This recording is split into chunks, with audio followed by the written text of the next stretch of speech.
All right, so let's do a foundation routine. I'll start with primer. This is Rimmel Lasting Finish Primer. I got a few requests on Instagram to do my makeup and specifically how I got very even skin without looking cakey. So I take about this much primer. Now you can use any primer that you like for this step or skip it altogether. Prior to this, the only thing I have on my face is in the mornings, I splash my face with water. I use a hydrating toner and then my sunscreen and a vitamin C serum, which is just a couple drops of serum and then sunscreen. So there's not really a lot on my face, although I did reapply sunscreen, so it's probably a little bit tackier, but that's okay. It doesn't really impact the foundation that much at all. Now what I'm going for is what is called, let me see if I have any dry patches. Hold on, hold please. There we go, I have a makeup mirror here in front of me. Make sure I didn't screw anything up, okay. Looks pretty good, okay. I wanna check if I have dry patches before I apply the next step, which is the Pore Master Sebum Control Primer. This is a pore filling primer that helps even out the appearance of large pores on the skin. There are many types of this in high-end and drugstore price ranges. Revlon Photo Ready has one, the pink one. There is a Wet n Wild Photo Focus one, as well as Benefit makes one called Porefessional. And the way that you apply it is you take a very small amount and you pat it into the pores where you have the largest pores on your face, which for most people tend to be on the nose and primarily like in this cheek area. I'm going to work what's rest on my fingers on my face like this. And next is foundation. Now, the type of coverage I like is medium coverage with what I feel is a dewy and transparent finish. And let me explain what that means. But before I do, this is Tarte Rainforest of the Sea foundation in fair light neutral. And I'm going to put some on the back of my hand, as well as apply it with a flat foundation brush, a flat top foundation brush. This one is from Coastal Scents. It's very inexpensive. It's the BR110 brush. And I dip it into the foundation that's on my hand and stipple it onto my face. Now what I mean by transparent finish is I'm not going for sheer coverage exactly. I'm going to be using a medium to full coverage product, but in a thin layer. And I'm going to be applying it in such a way that it melts into my skin, that the makeup on my skin looks like my skin. And that is achieved, in my opinion, by the application techniques I'm going to use. So I'm going to buff this foundation into my skin. I'll take it a little bit onto my, below my jawline. And I believe this foundation technique works with any product that's not super fast drying. So if you prefer a matte finish or your skin requires a more matte finish, you can experiment with this by, say, for example, using a mattifying primer and then a medium, finish or satin finish foundation. Foundations that are truly matte finish tend to not fit very well with this technique. So I'm buffing this into the skin and really working it in there almost like it's a product that I want to sink in to my skin, like a moisturizer or something. And then I use a dampened beauty sponge. This is an old one that needs to go in the trash by Real Techniques. I'm gonna pat, pat, pat. And this is just to make sure. I'm gonna check for like a dry, I have a little bit of dry skin on the tip of my nose. That's okay. Pat, pat, pat, to get any brush lines out of my skin. I don't want any brush lines in the foundation. As far as the products themselves go, you can use any products in replacement of the ones I have. Really, the idea here is a method, a technique of taking a foundation product that doesn't set down super matte and spreading it very thin on the face. And we are going to set it with powder. So even though I happen to achieve a very dewy, luminous finish, it wears all day and doesn't move even a smidge. So I really like it. A dampened beauty sponge to me is a necessary tool in the makeup inventory, but I don't like to use it to apply the foundation from the onset because I find that it absorbs too much product. So I like to spread it very thin and buff, buff, buff with a brush, a flat topped brush, and then pat it out with a damp sponge. And these sponges do have to be dampened, but not so wet that you can wring out drops. This is nice because it does also apply moisture to the surface of the foundation as well. I'm then going to take a thin and very creamy concealer that is my exact skin color and put it under my eyes to conceal. And this is a discontinued concealer called L'Oreal Visible Lift Blur in the shade Fair, which you will see is like precisely my skin color. But I'm just going to smear this under my eyes and a little bit downward. And then I'm going to take the Makeup Revolution Conceal and Define shade C1. And this matches my skin tone because it is fair and neutral. So you would want to find a concealer that is brighter than your natural skin color, but the same undertone. So I'm neutral. And I found this out by testing a whole bunch of Estee Lauder Double Wear foundation. So I went to an Ulta, and on my chest, I would swatch, like say, 5 different foundations across my chest, just little stripes of foundation, until I found one that looked like it disappeared. There are 3 general undertones, warm, cool, and neutral. And so doing this Estee Lauder thing was how I found out that I'm neutral. I thought forever that I was warm undertone, and I'm absolutely not. So that's how I found that out. The trick I did with the concealer, I'm applying concealer just under my eyes and with a dot of brightness here because I want this plane from the corner of my eye to my nose to the inner corner of my eye to be almost like flattened out and brightened in a bright spot on my face. And I'll achieve that in multiple ways, but this is just the first round. But I don't want it to be raccoon bright. Like if you just put it under the eyes, you will get a raccoon effect. And so that's why I let the concealer drift down with the sponge as I blend it to my nose and then take it back up to this corner. I'm going to check. Often there will be a spot for me in this inner corner that doesn't blend. So I'm going to make sure with my finger that I'm at least blending it.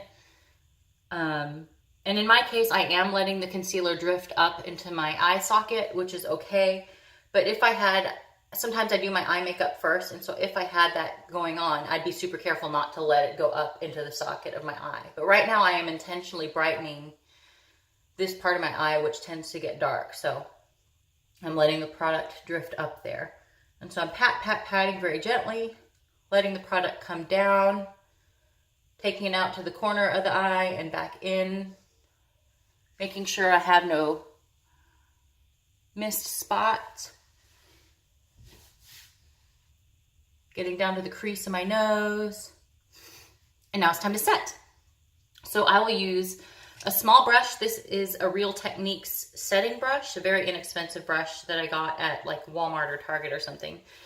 And I'm going to use to set my under eyes this Wet n Wild Color Icon bronzer in the shade Reserve Your Cabana. This is in fact not a bronzer. It's very fair and luminous. And so I like this for my under eye setting. This is where my secret tricks come in. So what I'm going to do is I'm going to tap the brush into the product and then swirl the brush into the cap rather than tapping off the excess. And the reason for this is very important. So I'm first going to pat out any creases that I might have accumulated because I'm an old lady. Don't judge me. And then once those creases are patted out, then I'm going to immediately pat this brush. So for this swirling technique, what a lot of people do is swirl their brush in a product and then tap off the excess, like that, and it knocks off the extra product. First of all, I think that's a little bit wasteful. But second of all, what I'd rather have happen from a physical perspective is when I swirl my brush in the product, right? The product is now on the tips of the bristles. And then when I pat the brush onto my face, the brush is going to splay open and touch my face with the shaft of the bristle and the interior of the brush. And so I want product all inside of the brush. And so that's why I swirl the product into the brush itself by smearing it into that smooth surface. And then when I pat, oh, I forgot to tap out any creases. That's fine, it looks good. So then when I pat this onto my face, the brush splays open and deposits product in a very even fashion. I don't have any uneven distribution of product. And I do this with every single powder product that I apply. This swirling technique in the cap of my brushes. Then I'm going to set the rest of my face, and I'm going to set very lightly. So I'm going to use not lightly, you'll see. This is a domed, it's not even a powder brush. It's almost like a blending brush. And it's a Coastal Scents BRCS48. And I'm going to swirl my brush pretty generously, I guess, into the powder. And I have to do so because I have so much pan here. You would probably be more gentle if your product were more full. And then into the cap, and then go onto the face while buffing this into my face. I want the powder and the foundation to be married to each other. Absolutely married to each other. And you can see before, I don't know if you saw earlier, I had a blemish. Where was it? Was it here? That is now covered. I have several imperfections and spots, sunspots, that are now well enough covered for me. I'm not going to spot conceal. I didn't spot conceal because this was a medium coverage product that I put on my face, which is good enough to cover and at least conceal most imperfections. If you need to spot conceal, that's cool, but I encourage you to try not spot concealing and letting those imperfections show a little bit if they show up, because then you have this natural finish in a way to the skin. Now, if you have very deep disruptive acne, then you might have to consult other tutorials on how to approach covering that type of problem. But if you just have like small little imperfections here and there, I say don't cover them up entirely. Don't mask them off, because if those things show through, then you have the appearance of more natural makeup. Now notice I have buffed this powder in because I'm trying to set the foundation, but what I'm also trying to do is, like I said, marry the foundation and the powder together so that I don't have product that's on, like, you know how we all have that peach fuzz? So I don't have product just sitting on top of that peach fuzz as a mask. I want it to be in and on my skin. Next are color products. This is contour, bronzer, blush, and highlight if you choose to do any of these. I will choose to do so. And because all of mine are powder products, I'm doing them after I've done my powdering. So I like to do these because they give my face a sense of three-dimensional appearance instead of just being a beige oval. So I'm going to use a somewhat cool toned brown. This will come across as warmer, I've noticed on camera, than it is in person, but it is not a super cool toned brown. This is MAC Emote Blush. It's discontinued, but you could use NYX Taupe, for example. People have reported liking that very much. And there are other products. I'm sure you can do some searching around, but this is a contour that I use. And so what I'm going to do is I'm going to apply it with a skinny brush. This is actually an artist brush, like a paint brush from Michaels. But the brush, in my opinion, should be skinny this way, right?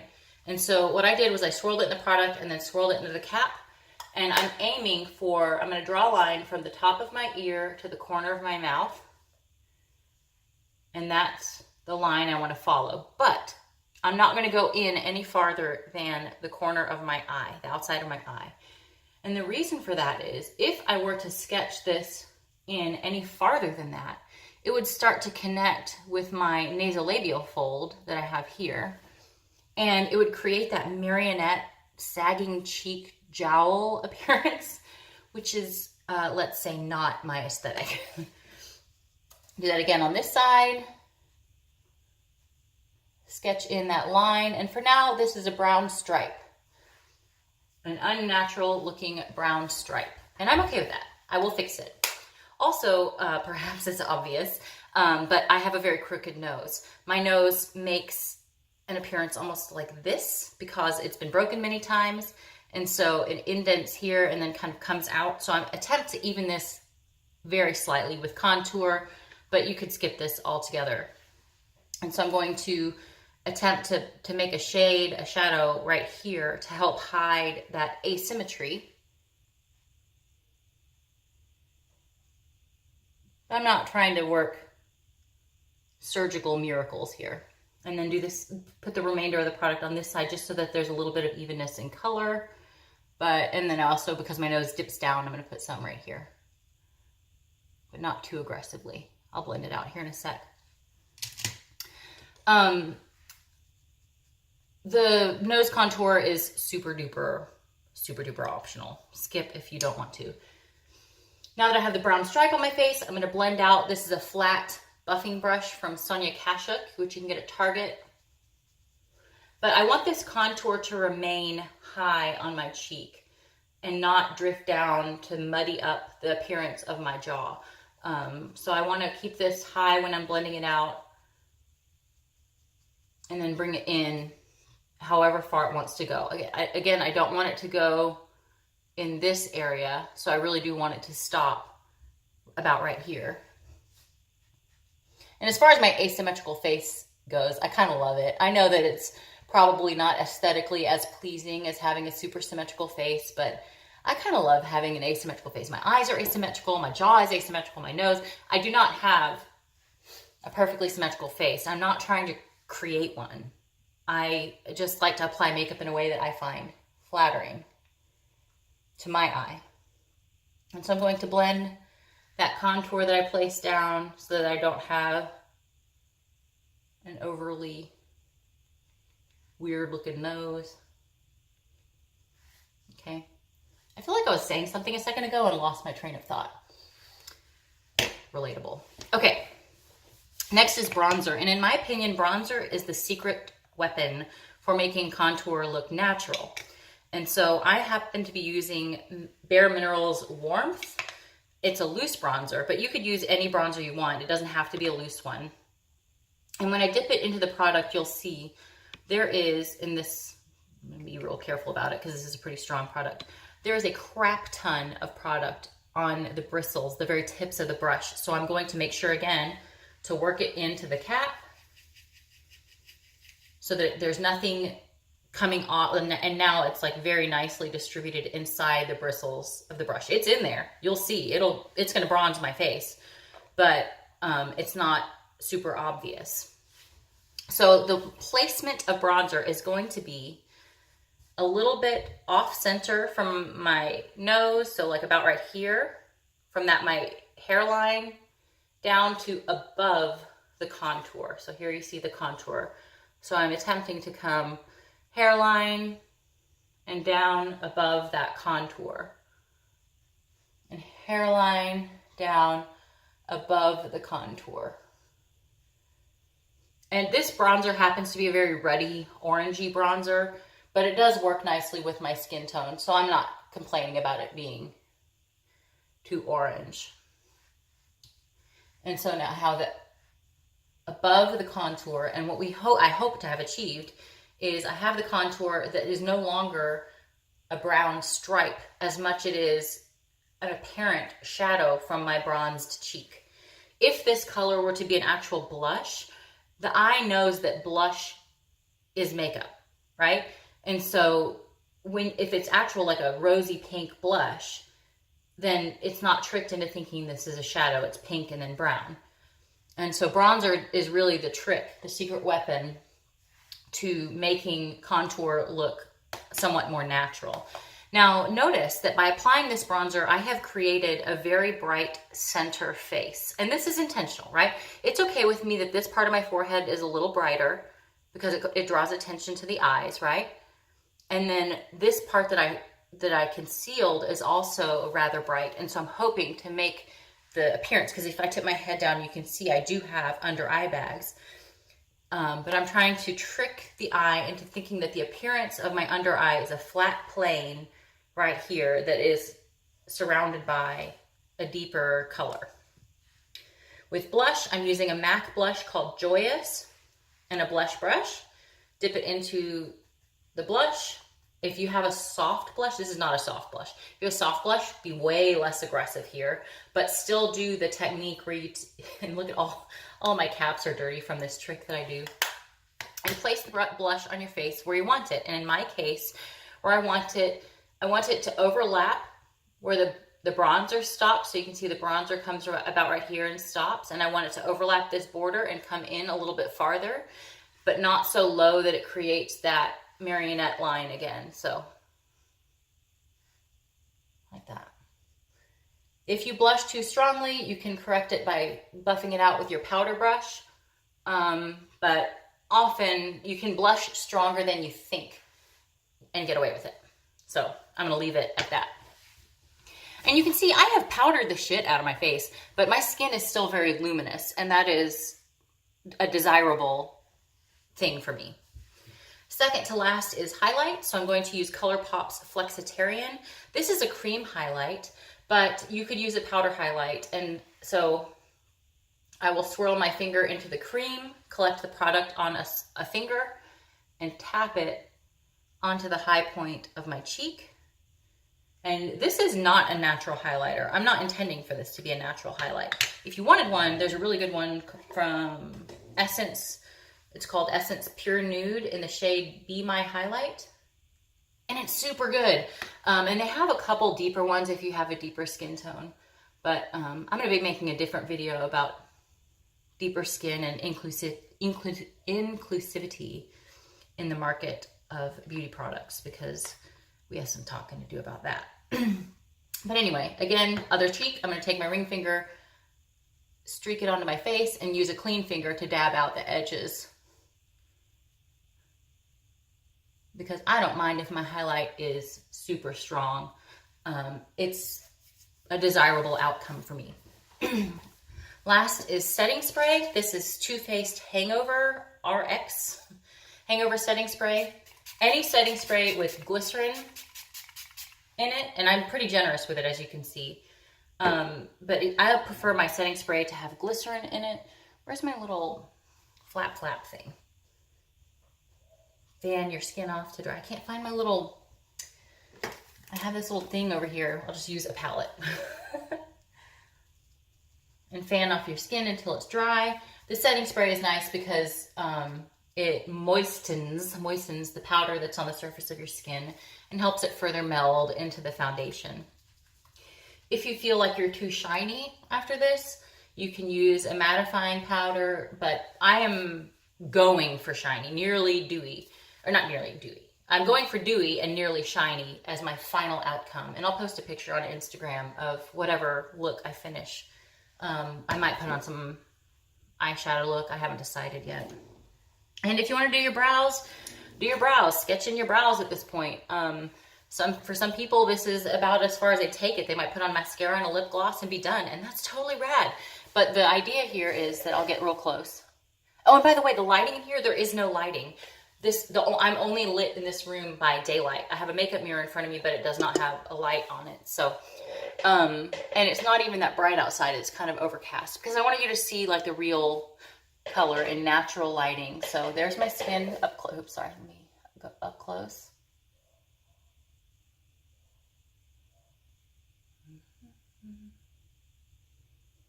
And I'll smile real big so you can see my lines and stuff.